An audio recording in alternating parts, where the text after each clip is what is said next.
Hello hello hello. Mike on. Live. जय हिंद दोस्तों, मैं शिवम गुप्ता स्वागत करता हूं आपका अपने परिवार रोजगार अंकित पर। उम्मीद करता हूं आप सभी अच्छे होंगे, बेहतरीन होंगे, जिंदाबाद होंगे, एकदम शानदार होंगे। एक बार आप सभी प्यारे साथी बताएंगे आप सभी कैसे हैं। Very very very good afternoon. Radhe Radhe, जय श्री कृष्णा, जय हिंद, जय माँ सरस्वती। सभी दोस्तों को, सभी प्यार साथी क्लास से जुड़ जाएंगे, बताएंगे आप सभी कैसे हैं और क्या मेरी वॉइस और वीडियो आप सभी तक प्रॉपर तरह से पहुंच पा रही है या नहीं। एक बार सभी दोस्त, सभी प्यार साथी कंफर्म करेंगे। फिर शुरू करते हैं हम अपनी एक शानदार, एक बेहतरीन, एक लाजवाब क्लास को, जो कि रहने वाली है मेरे भाई हमारी यहाँ पर ईमेल का पार्ट 5 है ना। तो ईमेल के पार्ट 5 पर चर्चा हम यहाँ पर करने वाले हैं। सभी दोस्त जल्दी से जुड़ जाएं, शुरू करेंगे। काफी इंपॉर्टेंट चैप्टर है, काफी डीप में हम आज की क्लास में जाने वाले हैं, क्योंकि इससे पहले की क्लासेस में हमने जो भी बातचीत की वो इंपॉर्टेंट तो थी, लेकिन काफी हद तक बेसिक थी, है ना। लेकिन क्योंकि आपको पता है कि आपके पेपर में भैया एग्जामिनर का मूड है, अगर उसकी लड़ाई हो गई अपनी वाइफ से, तो पेपर ऐसा सेट कर देगा कि भाई साहब तुम्हारे धुएं निकल जाएं। और अगर सलाह हो गई तो पेपर ऐसा सेट कर देगा कि तुम कहोगे महाराज कुछ तो कठिन कर देते, है ना। जैसे कि अभी पेपर हुआ जूनियर स्टैंड का, तो वो बच्चे इस बात से परेशान है कि पेपर इतना सरल क्यों आ गया, क्योंकि उसमें हर दूसरे बच्चे के नंबर 70 प्लस जा रहे हैं। तो फिर कट ऑफ भी 85 प्लस जाएगी भाई, 80 प्लस जाएगी कट ऑफ। तो ऐसा ही होता है, ठीक है ना। तो बिल्कुल एक बार जल्दी से जुड़ जाएंगे। हमें पूरे ही चैप्टर को डीप में पढ़ना है, बिल्कुल बेसिक से शुरू तक। चाहे उसकी लड़ाई हो, सलाह हो, तलाक हो जाए ससुरे का, हमें क्या ही करना, हमें डिटेल में पढ़ना है बस, है ना। हम भाई उसके मूड के अनुसार थोड़ी ना चीजें पढ़ेंगे, हमें डिटेल में लेकर के चलना। कठिन पूछ लेगा तो हमारा तो सही करके आएंगे, सरल पूछ लेगा तो करके ही करके आएंगे, कोई दिक्कत नहीं है, ठीक है ना। तो शुरू करते हैं क्लास को बिना किसी देरी के, और बात करेंगे। जैसे कई बार आपसे ऐसे पूछ लिया जाता है, दिए गए चार विकल्पों में से कौन सा, है ना, दिए गए चार विकल्पों में से कौन सा ऐसा है जो आपका एक सही मेल आईडी नहीं है ना। दिए गए चार विकल्पों में से कौन सी एक सही मेल आईडी नहीं है, एक वैध ईमेल आईडी नहीं है। ऐसे आपको चार मेल आईडी दे दी जाएंगे, कहेगा बताओ कौन सी सही नहीं है या कौन सी सही है। तो हम देखेंगे यहाँ पर कि भैया, जैसे दिया है sivu.gupta21@gmail.com, ऐसी कोई भी मेरी जीमेल आईडी है नहीं, लेकिन फिर भी मैंने फॉर एग्जाम्पल यहाँ पर लिख दी है कि भैया sivu.gupta21@gmail.com, ये एक मेल आईडी हो सकती है। क्या मेल आईडी में डॉट यूज हो सकता है, पॉइंट का यूज हो सकता है, तो हम कहेंगे जी हाँ, बिल्कुल हो सकता है। लेकिन एक मेल आईडी में तो लगातार डॉट यूज नहीं हो सकते, दो डॉट यूज हो सकते हैं लेकिन लगातार नहीं होने चाहिए वो, ठीक है। शुभम_गुप्ता01@yahoo.in हो सकती है, कोई दिक्कत नहीं है, ठीक है। अच्छा, किसी भी मेल आईडी की शुरुआत में डॉट नहीं होना चाहिए। कोई जो मेल आईडी होती है हमारी, उसकी बिल्कुल स्टार्टिंग में डॉट नहीं होना चाहिए आपका। अगर बिल्कुल स्टार्टिंग में या बिल्कुल एंड में डॉट है तो वो गलत मानी जाएगी आईडी। दो @ के सिंबल नहीं हो सकते, ठीक है। लगातार दो डॉट नहीं हो सकते। अगर ये चीजें हैं तो फिर क्या है मेरे भाई, तो गलत मान ली जाएगी कि ये एक वैध ईमेल आईडी आपकी नहीं है, ठीक है जी। बताएंगे मुझे एक बार, क्लियर है ना। चलो, अब अगर हम आगे बात करते हैं ईमेल एथिकेट्स की, जैसे कि मैंने कल आपसे कहा था कि ईमेल एथिकेट से क्वेश्चन पूछे जाते हैं, है ना। तो हम देखेंगे कि ईमेल एथिकेट से क्वेश्चन पूछे जाते हैं कि कौन से शिष्टाचार हैं आपको एक मेल भेजते समय किन किन बातों का ध्यान रखना चाहिए, ठीक है। ये वैसी वाला हो गया, अभी बीच में एक रील चली थी, ऐसे करके ऐसे करते थे, फिर ऐसे ऐसे करते थे, ठीक है। तो आप देखेंगे कि ईमेल एथिकेट से रिलेटेड अगर हम बात करें, कौन कौन सी बातों को तुम्हें ध्यान रखना चाहिए जो एक मेल को प्रोफेशनल मेल बनाती है, ठीक है ना। आप अपने अगर किसी ऑफिसर को मेल भेजोगे तो भैया इन सभी बातों को तुम्हें ध्यान रखना पड़ेगा। कौन कौन सी वो बातें हो सकती हैं, तो ध्यान देंगे। सबसे पहले मैं यहाँ पर आपको कुछ वन लाइनर के तौर पर दिखाऊंगा। मेरी वॉइस गड़बड़ कर रही है, मैं टिक करा लेता हूँ, 1 मिनट रुक जाओ आप सभी।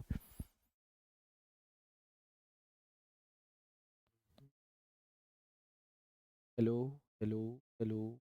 अभी मेरी वॉइस क्लियर है क्या आप सभी तक? अभी क्या आप मुझे बहुत अच्छे से सुन पा रहे हैं, यस और नो? ऑल क्लियर, वॉइस ठीक है भैया। आप बता दो एक बार जिन लोगों को समस्या थी, है ना। तो पहले मैं आपको कुछ वन लाइनर के तौर पे दिखाऊंगा, कुछ टेबल के तौर पे। काफी चीजें कॉमन भी हो सकती हैं लेकिन ध्यान से समझने वाली हैं। क्या कि सब्जेक्ट लाइन स्पष्ट और संक्षिप्त होनी चाहिए। जो सब्जेक्ट लाइन होती है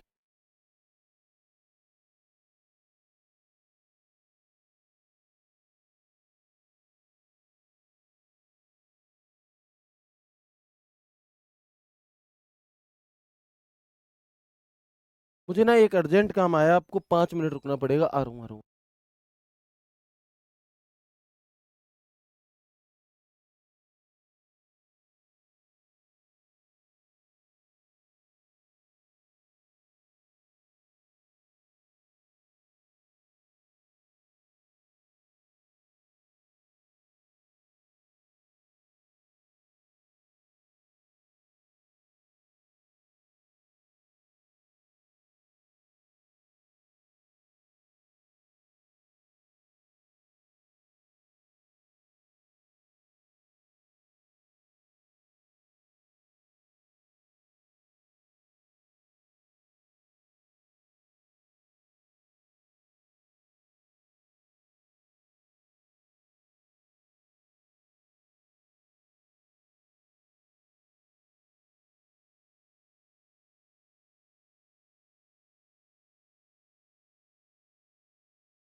hello hello hello hello hello. भैया मैं ना हद हो गई। कुछ अंकित सर की वीडियो थी एक इम्पोर्टेंट, है ना? तो उस वीडियो को मैं आपको शायद पहले बता चुका हूँ कि अंकित सर की जितनी भी वीडियोस वगैरह होती हैं उस पर थोड़ा काम वगैरह रिसर्च वगैरह का मैं ही करता हूँ। ठीक है। तो उसमें कुछ कंफ्यूजन था, इस वजह से अंकित सर ही आ गए थे क्लास में। और उनका पहले फ़ोन आया, बजा भी होगा, शायद आपको सुनाई दिया होगा। फिर वो ही आ गए थे क्लास में और इस वजह से मुझे उनके पास थोड़ा सा जाना पड़ा। इस वजह से भैया इतनी देर हो गई। तो पहले तो सॉरी। ठीक है। पहले तो सॉरी। दूसरी चीज़ ये कि आज मैं इस चैप्टर को यहाँ पर ख़त्म करने वाला हूँ, है ना? आज मैं इस चैप्टर को क्या है यहाँ पर ख़त्म करना चाह रहा था कायदे में, अगर हम बात करें, ठीक है ना? लेकिन लेकिन क्योंकि हमारा टाइम बहुत ज़्यादा निकल चुका है आज की क्लास का, ठीक है? तो हम एक काम कर लेते हैं, अब आज की क्लास को हम पढ़ते हैं लेकिन हम थ्योरी ना पढ़ करके हम एमसीक्यूज को कर लेते हैं थोड़े से। और फिर बाद में एक आध दिन बाद मैं इस क्लास को प्राइवेट करा दूंगा। फिर ये क्लास आप लोगों को नहीं मिलेगी। कल की क्लास जो हमारी, मतलब मंडे को जो हमारी क्लास होगी, उसमें जो हम शुरुआत में पढ़ रहे थे उन्हीं चीज़ों को फिर हम पढ़ेंगे, तो ये शायद ठीक रहेगा, है ना? बिल्कुल। सॉरी आप सभी को थोड़ी सी परेशानी हुई। लेकिन अगर मैं अभी इस वीडियो में कंटेंट, मतलब क्लास को ही शुरू करूँगा, पढ़ाना ही शुरू करूँगा, तो फिर नहीं हो पाएगा उस तरह से चीज़ें। इस वजह से हम यहाँ पर क्या करेंगे मेरे भाई,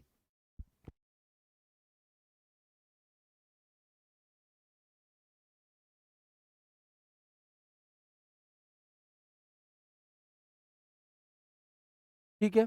तो इस वजह से मैं आपको क्या है, एमसीक्यूज की प्रैक्टिस करा देता हूँ। कौन से चैप्टर की? ईमेल वाले चैप्टर की ही आपके कैसे क्या एमसीक्यूज पूछे जाते हैं। फिर 2-3 दिन बाद हम इसे क्या कर देंगे, अपनी इस वीडियो को प्राइवेट कर देंगे, क्योंकि इसका बहुत ज़्यादा मोल रहेगा नहीं। और फिर हम अपनी ईमेल का चैप्टर हमारा अगली क्लास में खत्म हो जाएगा, ठीक है?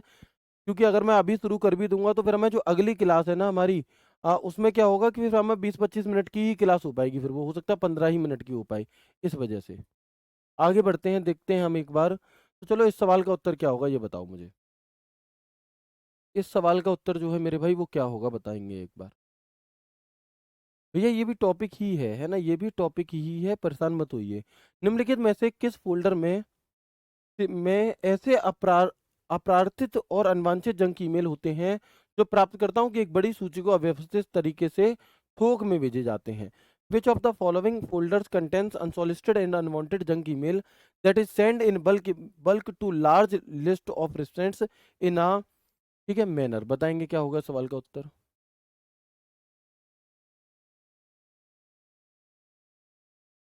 Very good. क्योंकि कई सारे दोस्त कह रहे हैं कि रिकॉर्डेड वाले सीन में से ऐसे वाले पोर्शन को कटवाना पड़ेगा, ये वो, है ना? तो इस वो सब ना करना पड़े, इसलिए फिर हम इसे ऐसे कर लेते हैं। नन ऑफ दीज भी एक ऑप्शन आप मान करके चलोगे, यहाँ पर मैं लेकर के नहीं आया हूँ टाइप करके। इस सवाल का उत्तर हमारा क्या होगा, तो आप कहेंगे स्पैम फोल्डर, है ना? अब जबकि मैंने आपको स्पैम फोल्डर के बारे में सिर्फ एक ही लाइन बताई थी। मैंने आपको स्पैम फोल्डर के बारे में जस्ट एक ही लाइन बताई थी कि यहाँ पर आपके कंपनी के मेल आते हैं, अनवांछित ईमेल आते हैं जो आपके काम के नहीं होते, ठीक है ना? वही बात बताई थी। और लेकिन सवाल में देखो कितनी बड़ी लैंग्वेज पूछी गई है। आंसर फिर भी आसानी से हो जाएगा। आंसर जो है वो फिर भी आसानी से हो जाएगा। ठीक है भैया, आगे बढ़े। Next question. बताओ, रिप्लाई और रिप्लाई ऑल में क्या अंतर होता है? किसी ईमेल का जवाब देते समय रिप्लाई और रिप्लाई ऑल में मुख्य अंतर क्या है, बताएं?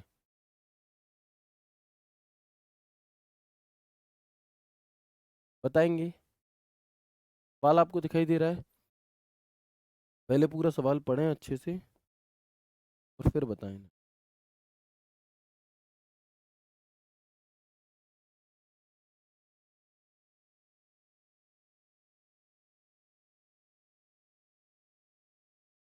तो रिप्लाई ईमेल को खास कॉन्टेक्स्ट को फॉरवर्ड करता है, जबकि रिप्लाई ऑल ओरिजिनल ईमेल को एड्रेस में सभी कॉन्टेक्ट्स को फॉरवर्ड करता है। रिप्लाई रिस्पॉन्स सिर्फ ओरिजिनल सेंडर को भेजा जाता है, जबकि रिप्लाई ऑल ओरिजिनल ईमेल के सभी पाने वाले को भी रिस्पॉन्स भेजता है।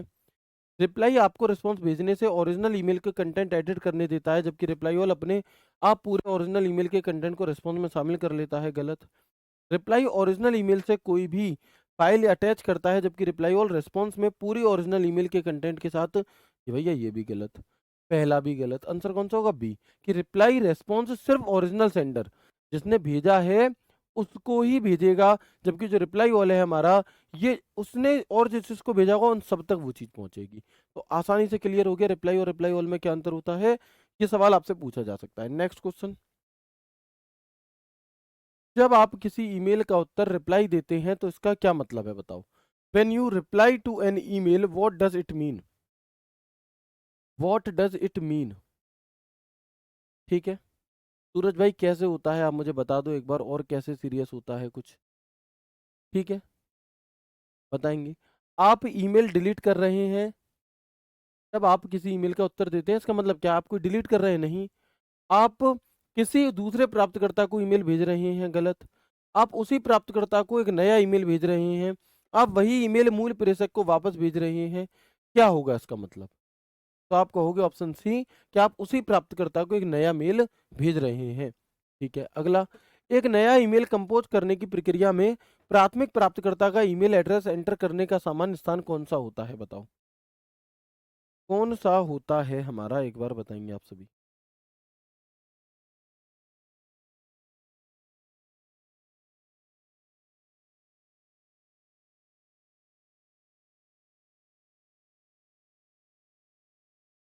क्या कहेंगे हम कि एक नया ईमेल कंपोज करने की प्रक्रिया में प्राथमिक प्राप्तकर्ता का ईमेल एड्रेस एंटर करने का सामान्य स्थान कौन सा होता है।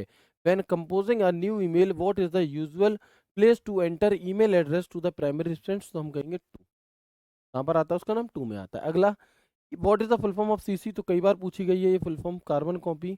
अगला, ईमेल में सीसी फील्ड का क्या उद्देश्य है, ईमेल में सीसी फील्ड का उद्देश्य क्या है। What is the purpose of the CC field in an email, तो to indicate that the email is very important, ये बताने के लिए कि ईमेल बहुत इंपॉर्टेंट है।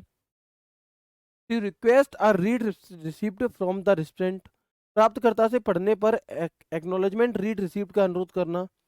To encrypt the email for added security, या फिर to include additional recipients who should be kept informed, ऐसे अतिरिक्त प्राप्तकर्ताओं को शामिल करना जिन्हें सूचित रखा जाना चाहिए। सीसी फील्ड का उद्देश्य क्या होता है बताओ। तो हम कहेंगे कि ऐसे अतिरिक्त प्राप्तकर्ताओं को शामिल करना जिन्हें सूचित रखा जाना चाहिए। ईमेल में सीसी फील्ड का उद्देश्य क्या होता है बताओ। फिर से वही सवाल, सवाल एक ही है लेकिन उसे पूछे जाने के तरीके अलग अलग। ऊपर दिखाना क्या है, इनटेक, थोड़ा ऊपर, नहीं ऐसा, बस बस बस, बहुत बढ़िया, गजब, चलो नीचे आ जाओ। क्या होगा जी, ईमेल में सीसी फील्ड का उद्देश्य क्या होता है, तो इसका अर्थ क्लोज कैप्शनिंग होता है भाई, यहीं से ऑप्शन एलिमिनेट हो गया। इसका अर्थ कार्बन कॉपी है, इसका प्रयोग उन अतिरिक्त प्राप्तकर्ताओं को शामिल करने के लिए किया जाता है जिन्हें ईमेल के बारे में सूचित किया जाना चाहिए। जी हाँ, option B. What is the power purpose of CC in an email, तो हम कहेंगे it stands for carbon copy and it is used to include additional recipient who should be notified about the email. अगला, निम्नलिखित में से किसका उपयोग तब किया जाता है जब प्रेषक नहीं चाहता कि एक या अधिक प्राप्तकर्ताओं को पता चले कि संदेश किसी और को कॉपी किया गया था।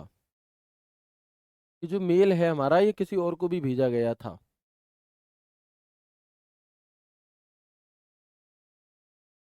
बताइएगा, तो हम क्या कहेंगे, which of the following is used when the sender does not want one or more recipients to know that the message was copied to someone else, तो किस में लिखा जाएगा वो, बीसीसी यानी कि ब्लाइंड कार्बन कॉपी में लिखा जाएगा। नेक्स्ट, ईमेल लिखते समय उपयोगकर्ता को सब्जेक्ट फील्ड में क्या लिखना होता है। What does a user type in the subject field when composing any email, email message का मुख्य विषय सब्जेक्ट के अंदर क्या लिखा जाता है, ये आपसे पूछा है, बताएंगे।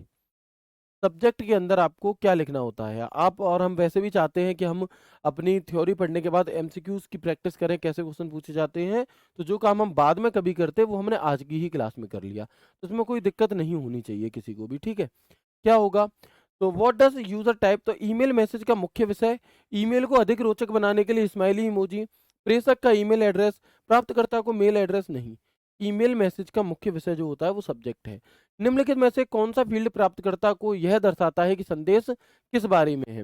विच of the following fields indicates to represent what the message is about, subject to signature या डेट, सब्जेक्ट टू सिग्नेचर या फिर डेट, तो हम क्या कहेंगे, कौन सा फील्ड प्राप्तकर्ता को यह दर्शाता है कि संदेश किस बारे में है, भैया सब्जेक्ट ये दर्शाता है। किसी फाइल या दस्तावेज को ईमेल मैसेज में अटैच करने के लिए किस आइकन का प्रयोग किया जाता है, बताओ। अगर आप अपने ईमेल में कुछ अटैच करना चाहते हैं तो आप इनमें से किसका प्रयोग करेंगे, बताइएगा एक बार।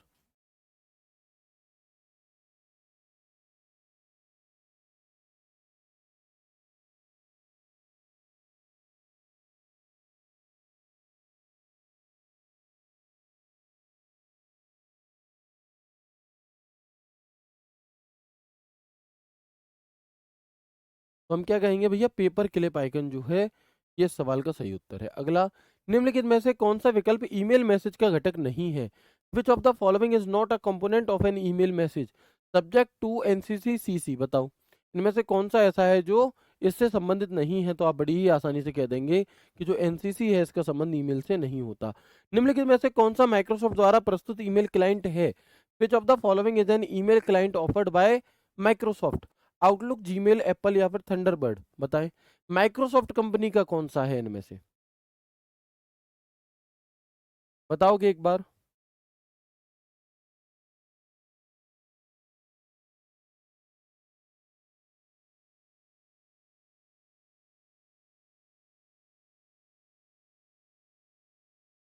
ठीक है भैया, चलिए, तो इसका उत्तर हमारा क्या हो जाएगा, आउटलुक जो है ये माइक्रोसॉफ्ट कंपनी का होता है। तो ये तो हो गए हमारे सारे एमसीक्यूज। अब एक काम कर लेते हैं, हम जो हम पढ़ रहे थे उसी से कंटिन्यू कर लेते हैं। क्लास हटवाने की जरूरत नहीं है। रिकॉर्डेड वाले जो बच्चे हैं उन्हें अगर दिक्कत होगी तो वो क्लास को आगे स्किप कर करके आगे आ जाएंगे, कोई दिक्कत नहीं है। ठीक है, हम बात कर रहे थे यहाँ पर ईमेल एथिकेट्स की। ठीक है, हम अपनी क्लास को ही कंटिन्यू करते हैं, ये वीडियो हटेगी भी नहीं, और जितनी आज पढ़ लेंगे उतनी हो जाएगी, बची हुई फिर हम मंडे को अपने इस टॉपिक को खत्म कर लेंगे, कोई दिक्कत नहीं है। थोड़ा आराम आराम से और ज़्यादा अच्छे से समझने का हमें टाइम मिल जाएगा। ठीक है दोस्त, चलो, तो ये ठीक रहेगा ना, बढ़िया रहेगा ऐसा। अब हम बात करते हैं ईमेल एथिकेट्स की, कि कौन कौन सी बातें ऐसी होती हैं जिनका ध्यान हमें एक प्रोफेशनल मेल लिखते समय रखना चाहिए। ओके, तो हम देखेंगे यहाँ पर, सब्जेक्ट लाइन स्पष्ट और संक्षिप्त रखें। Keep the subject line clear and specific. Subject line से ये पक्का पता होना चाहिए हमें, है ना, सब्जेक्ट लाइन से हमें ये क्लियर होना चाहिए कि ये मेल आखिर किस लिए लिखा गया है। उसमें कंफ्यूजिंग वाली कोई भी बात नहीं होनी चाहिए।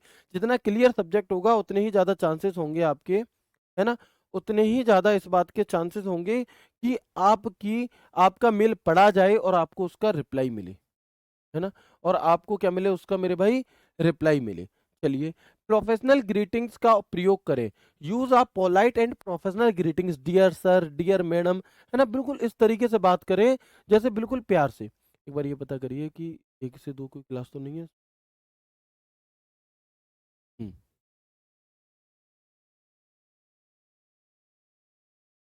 ठीक है, चलिए, तो हम देखेंगे यहाँ पर कि भैया सबसे पहली बात कि आपको इस ईमेल एथिकेट का ये ध्यान रखना चाहिए कि एक तो ईमेल का जो सब्जेक्ट है एकदम क्लियर होना चाहिए।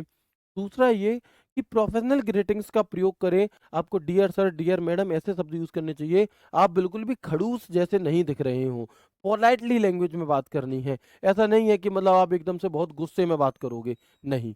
ठीक है ना, इस बात का ध्यान रखना है। पोलाइटली करोगे तो अच्छा मेल माना जाएगा, नहीं करोगे तो वो ईमेल एथिकेट के अंदर नहीं आएगा। ठीक है, पूरा संदेश स्पष्ट भाषा में भेजें। Right the message in clear and simple language. ऐसा नहीं है कि कुछ भी लिख दे रहे हैं, अपने गांव की भाषा लिख दे रहे हैं, देसी भाषा लिख दे रहे हैं, नहीं भाई, प्रॉपर प्रोफेशनल लैंग्वेज। ठीक है, ऑल कैप्स में ना लिखें। सारे के सारे जो कैपिटल है आपके, वो सारे के सारे जो लेटर है वो कैपिटल नहीं होने चाहिए। जितने भी लेटर है मेरे भाई आपके, वो कैसे नहीं होने चाहिए, वो कैपिटल नहीं होने चाहिए। Do not write emails in all capital letter, है ना, इट लुक्स रूड। ये ऐसा दिखाता है जैसे कि मतलब तुम गुस्से में बात कर रहे हो, तुमने बिल्कुल बिना सोचे समझे जल्दबाजी में मैसेज टाइप कर दिया है, मेल टाइप कर दिया है, तुम्हें फर्क नहीं पड़ता सामने वाला कौन है, सारे के सारे लेटर टाइप कर दिए। ये इस बात को बताता है कि तुम रूड होकर के बात कर रहे हो। तो इसे याद रखेंगे, इसे याद रखेंगे, ऑल कैप्स में ना लिखें, ये एक ईमेल एथिकेट्स के अंतर्गत नहीं आता। अनावश्यक इमोजीज से बचे, है ना, बहुत ज्यादा इमोजी नहीं भर देने भाई। तुम एक प्रोफेशनल ईमेल भेज रहे हो, ना कि तुम अपनी भैया होने वाले उनसे बात कर रहे, है ना, जैसे कि तुम दुनिया भर के इमोजी भेज दो, ये वो नहीं भाई।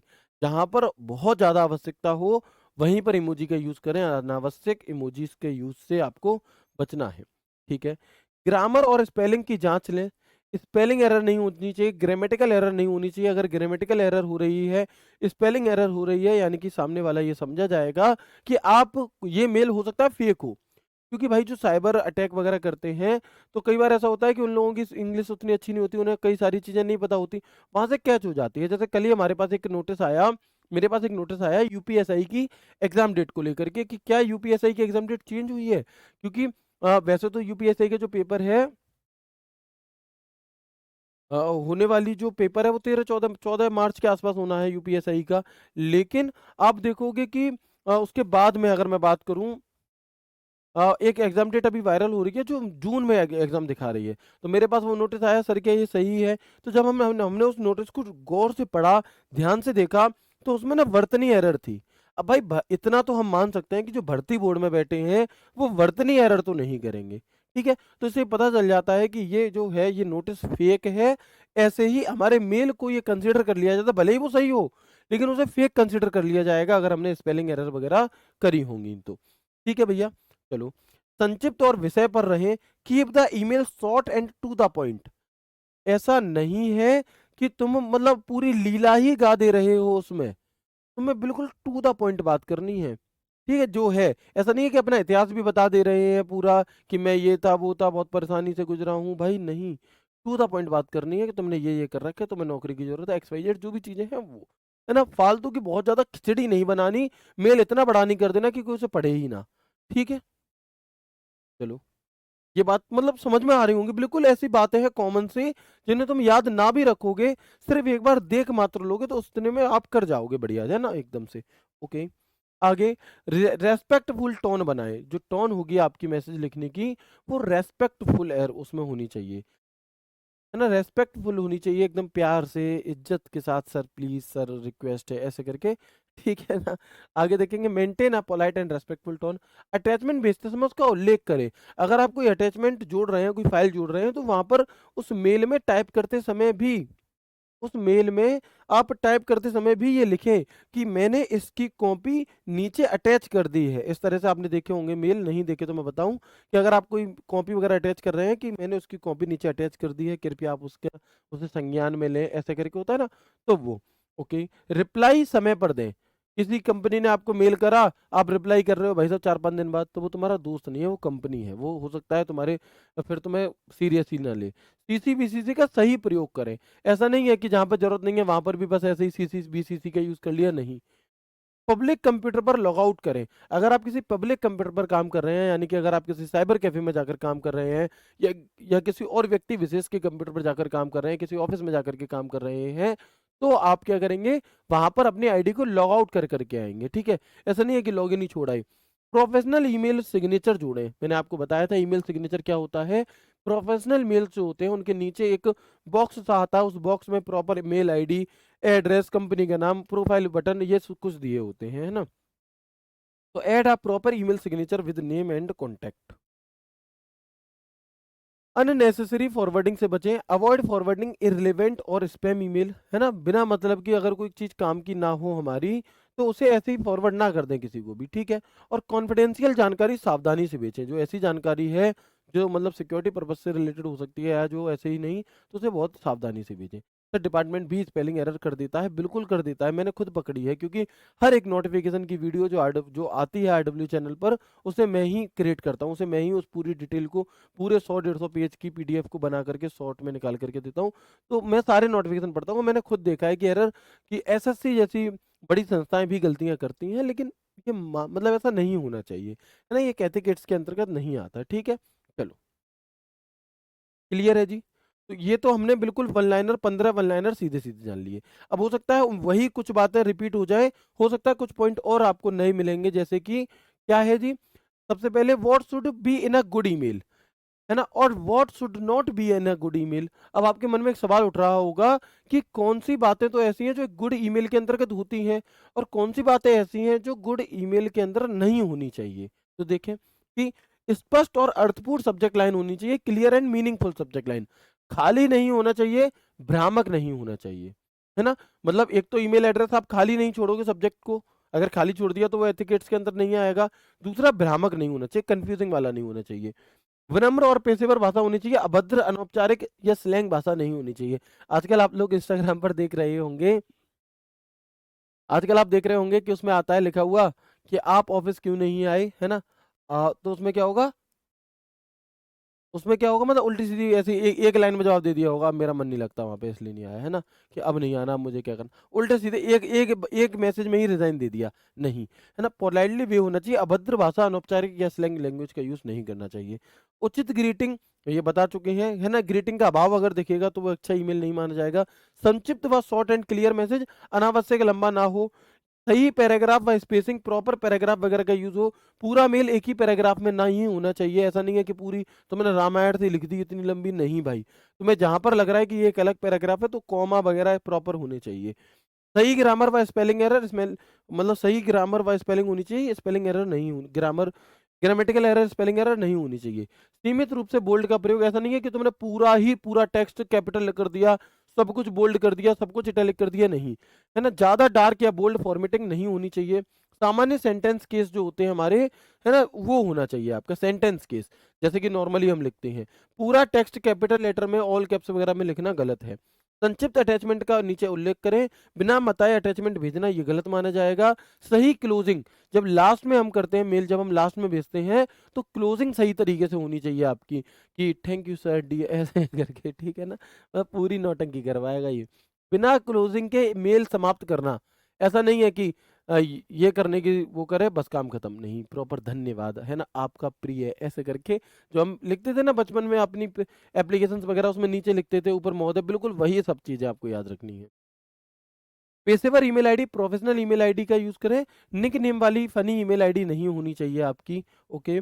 फॉरेन नॉन इंग्लिश शब्द इटैलिक में यदि आवश्यक है, ठीक है? अगर नॉन इंग्लिश शब्द है, ये बात इंपॉर्टेंट है, ये हमें कंफ्यूज कर देती है। ये बात हमसे ये कहती है, हमें लगता है ये स्टेटमेंट गलत होगा। ये कह रहा है कि अगर जैसे इंग्लिश में आपने पूरा मेल लिखा, लेकिन कुछ शब्द ऐसे हैं जो नॉन इंग्लिश हैं, ठीक है? तो उन्हें आप कैसे करो, उन्हें इटैलिक में अगर आप कर देंगे तो वो बढ़िया रहेगा। अनावश्यक फ़ॉन्ट व कलर का यूज़ नहीं करें, रैंडमली कोई भी कलर ना दे दें। सीबीसीसी का सही प्रयोग करें, बिना मतलब में ज़्यादा यूज़ ना करें। भेजने से पहले एक बार प्रॉपर प्रूफ रीडिंग कर लें, उसमें कहीं कोई ऐसी गलती तो नहीं रह गई। तो बिना जांचे मेल भेज देना, ये हमारी इसमें एक कमी मानी जाती है। तो मेरे भाई यहाँ तक बात क्लियर होगी, ईमेल एथिकेट से रिलेटेड कोई दिक्कत परेशानी या फिर समस्या तो नहीं है आपको? एक बार मुझे कंफर्म करेंगे, फिर हम आगे बढ़ते हैं। और अब हम यहाँ पर जानेंगे ईमेल लेबल से रिलेटेड बात और ईमेल सॉर्टिंग से रिलेटेड बात, है ना? ईमेल लेबल और ईमेल सॉर्टिंग, बताइएगा मुझे, क्या आप तैयार हैं ईमेल लेबल और ईमेल सॉर्टिंग से रिलेटेड बात जानने के लिए? बिल्कुल तैयार होंगे। इटैलिक क्या है? इटैलिक का मतलब होता है भाई कि जैसे आप जब भी कुछ टेक्स्ट लिखते हो, इटैलिक, बोल्ड, अंडरलाइन, तीन चीजें होती हैं। इटैलिक का मतलब होता है उसे थोड़ा सा तिरछा कर देना, बोल्ड उभरा हुआ हेडिंग मोटा कर देना, अंडरलाइन उसके नीचे एक सीधी लाइन खींच देना, ठीक है? उसके लिए अंडरलाइन होता है, ठीक है? तो अब हम यहाँ पर जानेंगे दो चीज और यहाँ पर है, एक होता है शॉर्ट और एक होता है हमारा लेबल।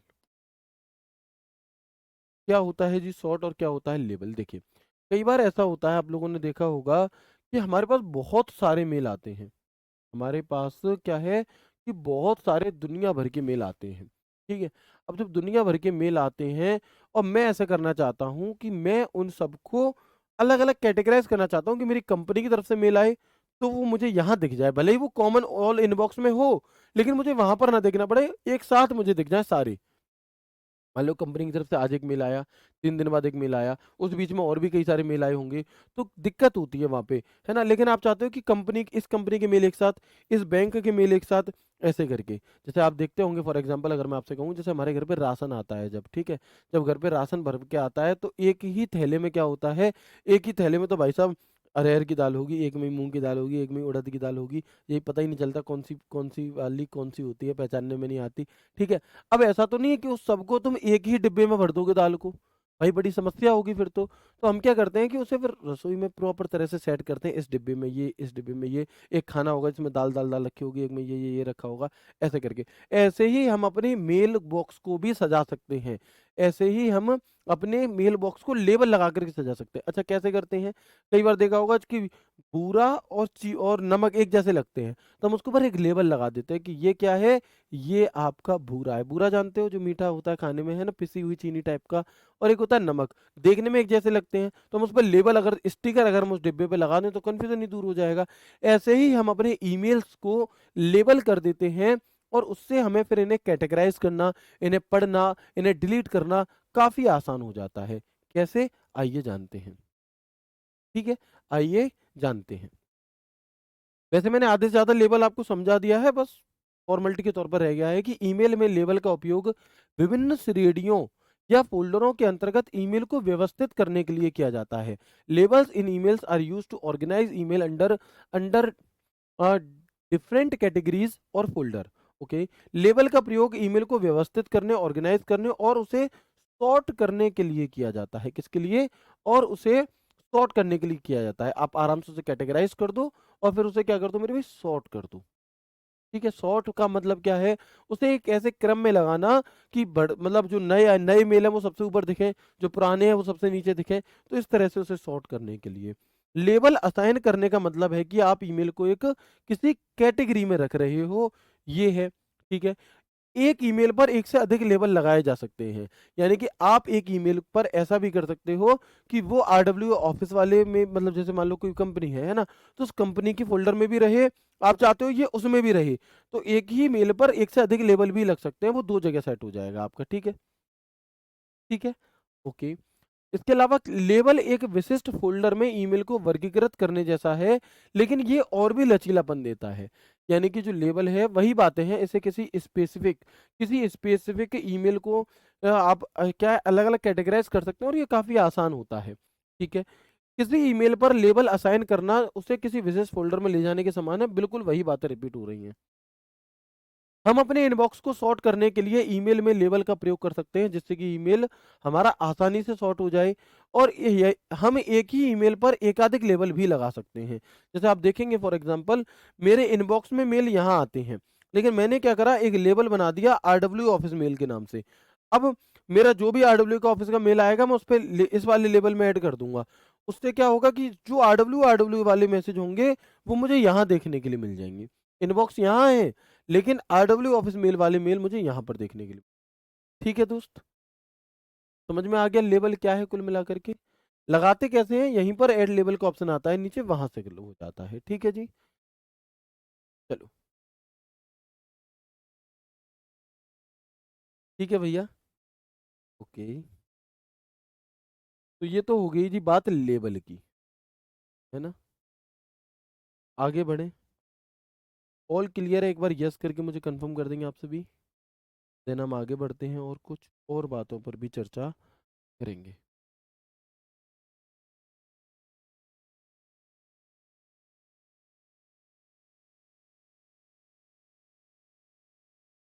बता दो एक बार मुझे जल्दी से, है ना? अब हम बात करते हैं सॉर्ट की। ये तो हो गया लेबल। बाकी अब जहाँ से जब क्वेश्चन पूछे जाएंगे तब आप आसानी से इसे समझ पाओगे और अच्छे से। अब हम बात करते हैं सॉर्ट की। सॉर्ट क्या होता है जी? देखिए होता क्या है जनरली कि जब हम कोई ईमेल, जैसे हम अपने मेल देखने की कोशिश करते हैं तो उसमें ना हमें बहुत सारी ईमेल एक साथ दिखाई देते हैं। ठीक है, अब मैं क्या करना चाहता हूँ, मैं चाहता हूँ कि इसे किसी हिसाब से चेंज कर दूँ। चेंज कैसे कर दूँ भैया? चेंज का मतलब है इसका क्रम बदल दूँ। जैसे आप देखोगे आपके फ़ोन में क्या होता है नॉर्मली, आपके फ़ोन में सबसे ऊपर ए वाले नाम आते हैं, फिर बी वाले, फिर सी वाले, फिर डी वाले। आप चाहो तो आपके फ़ोन में सबसे ऊपर जेड वाले नाम आएँ, तो इसे ही तो सॉर्ट करना कहते हैं, है ना? इसे सॉर्ट करना कहा जाता है। हम देखेंगे यहाँ पर कि ये वो वाला लेवल नहीं है भाई जो तुम्हारे दिमाग में आ रहा है रील को देख-देख करके। लेवल देखकर बात करना, वो वाला लेवल नहीं है ये, ठीक है? ईमेल सॉर्टिंग क्या होती है? ईमेल सॉर्टिंग का अर्थ है ईमेल को व्यवस्थित करना या उन्हें किसी विशेष क्रम में रखना ताकि उन्हें ढूंढना और मैनेज करना, ऑर्गेनाइज करना आसान हो जाए। ये होता है ईमेल सॉर्टिंग का मतलब। ईमेल सॉर्टिंग का मीन क्या है? तो इसका मतलब होता है हमारा ईमेल सॉर्टिंग का कि किसी विशेष क्रम में ईमेल को रखना ताकि उन्हें ढूंढना और मैनेज करना आसान हो सके। हम अपनी सुविधानुसार जैसे भी हमें चाहिए वैसे। डिफ़ॉल्ट रूप से जीमेल में यूज़र को हाल ही में प्राप्त 50 ईमेलों को सॉर्ट कर सकता है। इसका मतलब क्या है? जैसे मान लो मेरे मेल पर 5000 मेल आ चुके हैं या 4000 मेल आ चुके हैं। लेकिन जब मैं अपने इनबॉक्स को ओपन करूँगा ना, तो मुझे वहाँ पर एक बार में 50 ईमेल दिखाई देते हैं। एक बार में 50 ईमेल दिखाई देते हैं। अगर मुझे उसके और आगे के करने हैं 50 ईमेल, तो मैं न ऐसे एरो आता है नीचे की तरफ, उस पे क्लिक कर दूँगा तो फिर और आगे बढ़ जाएँगे। ठीक है? चलिए, इसके बाद हम ईमेल को कई कारकों के आधार पर छांट सकते हैं। जैसे कि हम सब्जेक्ट के अनुसार उसे चेंज कर सकते, मतलब सॉर्ट कर सकते हैं। भेजने वाले के हिसाब से, उसका साइज कितना है मेल का, वो कितना पुराना मेल है, तो इन कुछ बेसिस पर हम इसे कर सकते हैं। ठीक है, मेल छांटने से हमें आपके इनबॉक्स से अनवांछित ईमेल हटाने, मतलब जो आपके काम के मेल नहीं है उन्हें हटाने में मदद मिलती है। उन मेलिंग से आसानी से अनसब्सक्राइब करने में मदद मिलती है जिनकी हमें ज़रूरत नहीं है। हमारे पास बहुत सारे फालतू के मेल भर जाते हैं आकर के, तो जिनकी हमें ज़रूरत नहीं है उन्हें हम इससे आसानी से हटा सकते हैं। हम आपके ईमेल पते का किस लिए उपयोग करते हैं, इस पर निर्भर करते हुए ईमेल छांटने से आपको विशिष्ट मानदंडों के आधार पर छांटे गए संदेशों को देखकर रोजाना पत्राचार पर नजर रखने में भी मदद मिल सकती है। मतलब,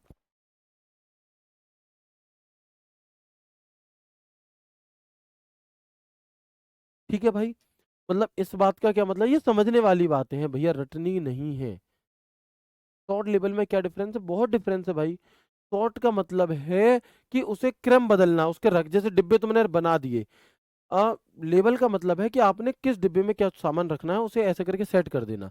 और सॉर्ट का मतलब है उस डिब्बों का क्रम, आपने कहा इधर ये रखा होना चाहिए, इधर ये नहीं, इधर ये, उनके क्रम को बदलना है सॉर्ट, और उसमें कौन से डिब्बे में क्या रखना है वो है आपका लेबल। अंतर है दोनों में, ठीक है। लास्ट वाली लाइन क्या कह रही है? हम आपके ईमेल पते का किस लिए प्रयोग करते हैं, इस पर निर्भर करते हुए ईमेल छांटने से आपको विशिष्ट मानदंडों के आधार पर छांटे गए संदेशों को देखकर, मतलब आप ऐसे क्या कर सकते हो कि कम समय में ज्यादा अच्छा काम कर सकते हो। ठीक है ना, कम समय में ज्यादा अच्छा काम कर सकते हो। अगर आपको कंपैरिजन करना है लास्ट के 5 मेल का, ठीक है, तो आप वैसे ढूंढोगे एक एक बार में तो बड़ा टाइम लगेगा। आप ढूंढो तुरंत, वहां से आप काम कर सकते हो। तो वैसी कुछ बात यहाँ पर कह रहा है। ओके, यहाँ तक की बात क्लियर है आप सभी को? यस और नो? मुझे उम्मीद है हाँ, यहाँ तक की बात आपको अच्छे से क्लियर हो चुकी होगी। अब हम यहाँ पर बात करेंगे अभी किस चीज़ की, हमें प्रोटोकॉल से रिलेटेड जानकारी जाननी है, लेकिन हम प्रोटोकॉल से पहले एक और कॉमन बात कर लेते हैं। अंडू मेल क्या होता है? अच्छा, कई बार ऐसा होता है हमसे धोखे से मैसेज चला जाता है व्हाट्सएप पे। अब जब हम पे धोखे से मैसेज चला जाता है तो हमारे पास व्हाट्सएप पे तो एक फंक्शन होता है डिलीट फॉर एवरीवन का, और जब हम डिलीट फॉर एवरीवन करते हैं तो फिर वो मैसेज चला जाता है। लेकिन अगर मेल अगर मुझसे धोखे से सेंड हो जाए तो क्या उसे रोका जा सकता है? भेजे गए मेल को भी रोका जा सकता है क्या? तो आप कहोगे बिल्कुल, लेकिन इसकी बहुत बहुत कम टाइम होता है। कैसे कि जीमेल में भेजी हुई मेल को वापस लाया जा सकता है, लेकिन इसकी समय सीमा बाय डिफॉल्ट 5 सेकंड होती है। जैसे आपने कोई मेल भेजा तो तुरंत ही यहाँ पर 5 सेकंड के लिए अंडू अंडू मेल लिखा आएगा, है ना। कि अगर आपने 5 सेकंड के अंदर अंडू कर दिया तो वो जाकर के वापस आ जाएगा, तो वो जाकर के क्या आ जाएगा, वापस आ जाएगा। लेकिन अगर आपने 5 सेकंड के बाद भी नहीं किया तो नहीं आएगा। क्या हम इस समय सीमा को बढ़ाकर 5 से ज्यादा भी कर सकते हैं? जी हाँ, बिल्कुल कर सकते हैं। 5, 10, 20, 30, 5, 10, 20, 30, तो बिल्कुल आप इसे सेटिंग में जाकर के चेंज कर सकते हैं। हम चाहें तो अपने अनुसार इस टाइमिंग को सेटिंग में जाकर 10, 20, 30 सेकंड कर सकते हैं। The mail send in Gmail can be brought back but its time limit is 5 second by default. If we want we can change this timing to 10 to 20 and 30 second as per our choice by going to the setting. हम इसे बदल भी सकते हैं। ठीक है जी, तो ये हमारी किस चीज़ की बात हो गई? अंडू मेल की बात यहाँ पर हो चुकी है। आप देखेंगे ये बातें मैंने कल की क्लास में आपको बस दिखाई थी, लिखवाई नहीं है, लिखी हुई देख लो। कि ईमेल आईडी क्रिएट करते समय हमसे 3 ऑप्शन आते हैं: for my personal use, for my child और फॉर माय वर्क या बिजनेस। इसके अलावा मेल आईडी बनाते समय पहले फर्स्ट नाम भरना जरूरी होता है, जबकि लास्ट नेम भरना वैकल्पिक होता है। मेल आईडी बनाते समय date of birth, month, day और ईयर के फॉर्म में भरते हैं। मेल आईडी का पासवर्ड कम से कम 8 कैरेक्टर का होना चाहिए, और यदि आप अपनी मेल आईडी का पासवर्ड भूल जाते हैं तो आप फॉरगॉट पासवर्ड की मदद से इसे एक नया पासवर्ड भी बना सकते हैं। ठीक है भैया, तो आज की क्लास को हम यहीं तक रखते हैं। इसकी जो आगे की चीज़ें होंगी उसे हम मंडे को यहाँ पर डिस्कस करेंगे। आज ही क्यों नहीं कर रहे? क्योंकि आगे की चीज़ें ही वास्तविकता में थोड़ी सी टफ हैं, जो तुम्हें समझने में थोड़ा दिमाग लगाना पड़ेगा। हालांकि मैं उन्हें भी बहुत आसान बनाने की कोशिश करूंगा, बट फिर भी अगर हमने आज ही करा तो फिर ओवरफ्लो हो जाएगा, फिर जो हमने आज पढ़ा है उसे भी तुम कहीं ना कहीं भूल जाओगे। इसलिए मैं उम्मीद करता हूँ आपको आज की क्लास बहुत अच्छी लगी होगी। थोड़ा सा बीच में डिस्टर्बेंस हुआ, बट हमने उसे भी कवर अप करके एमसीक्यूज वगैरह के थ्रू चीज़ें अच्छे से कर ली है ना। बिल्कुल, मैं उम्मीद करता हूँ आपको चीज़ें अच्छी लगी होंगी, क्लास अच्छी लगी होगी। कैसी लगी कमेंट बॉक्स में कमेंट करके ज़रूर बताइएगा। मिलते हैं आपसे कल की क्लास में, मतलब मंडे की क्लास में एक नए एक शानदार सेशन के साथ। तब तक ख्याल रखिए अपना। खुश रहिए, हंसते मुस्कुराते रहिए। राधे राधे, जय श्री कृष्ण, जय हिंद।